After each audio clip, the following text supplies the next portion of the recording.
ევროპროდუქტი წმინდა მოგებით 13.9%, აგროჰაბი 7.8%, ფრესკო 6.7%, ორინაბიჯი 3.8%.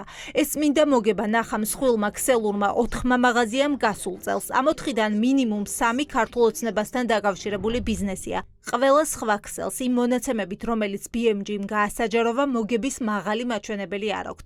ახლა მთავარი კითხვაა, გაწირავს თუ არა ქართული ოცნება იმ ბიზნესმენებს, ვისგანაც პარტიულ შემოწირულობებსაც იღებენ და მეგობრობენ.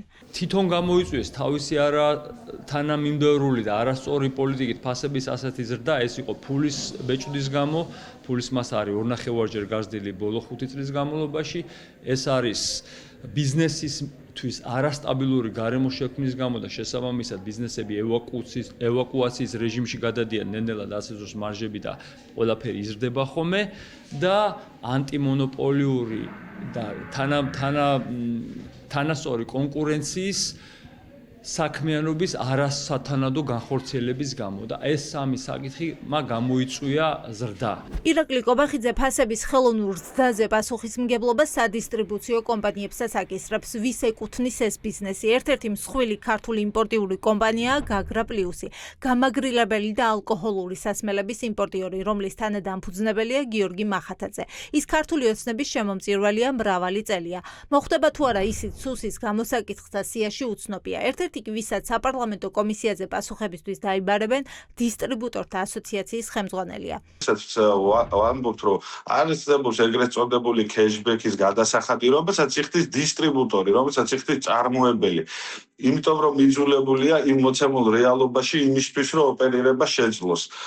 ეს ყველაფერი ისახება ფასში და ეს ახდენს ნეგატიურ გავლენას ჩვენს მიერ არაერთ წერილი გაგზავნილი კონკურენციის სააგენტოსთვის შესაბამის უწყებებთან, სადაც დეტალურად გვაქვს ეს ყველაფერი ჩვენ ჩაშლილი.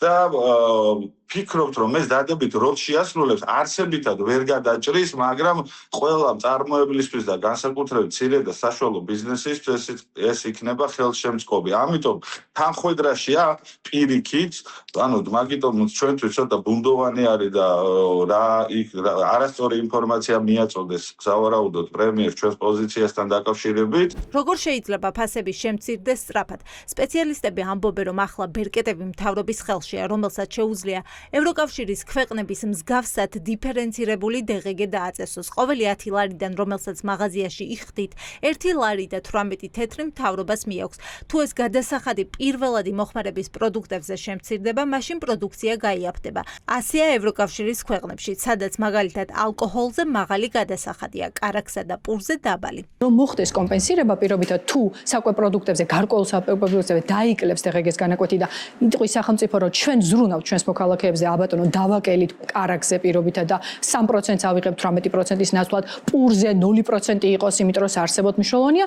ამ შემთხვევაში მთავრობა თავის პასუხისმგებლობას გამოიტანს და ის დანაკარგი, რომელიც დაუშვათ ამ პურის 18%-დან დაუშვათ არ მიიღო, შეიძლება დაკომპენსირდეს ისეთი პროდუქტებით, როგორც არის ალკოჰოლი და თამბაქო პირობითად.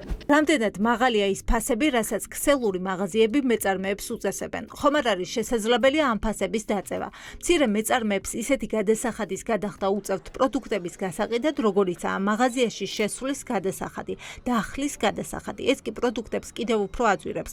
შეღავათები ვერ მიიღეს ვერც ხელისუფლებასთან კომუნიკაციის შემდეგ.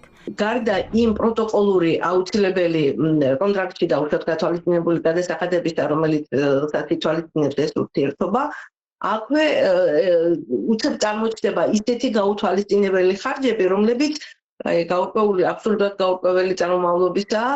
იქ რაღაც სტენდის რაღაცეები, რაღაც ძალიან ბევრი წვრილი ხარჯი, რომელიც ჯამში ძალიან დიდ თანხაზე ადის და ფაქტიურად თვითღირებულების ფასი უმტევს მეწარმეს თავისი პროდუქციის ჩაბარება, რომ ის ფასნამატი, რომელიც აინტერესებს ქსელს, მისთვის იყოს მისაღები. ამას ყველა შეხვედრა ვაფიქსირებდით, აბსოლუტურად ყველა დონეზე, მაგრამ უკავშირი მე პირადად არაფერი მიმიღია. როდის იგრძნობს მოსახლეობა ფასების კლებას, ან ვის დაეკისრება გაზრდილ ფასებზე პასუხისმგებლობა უცნობია.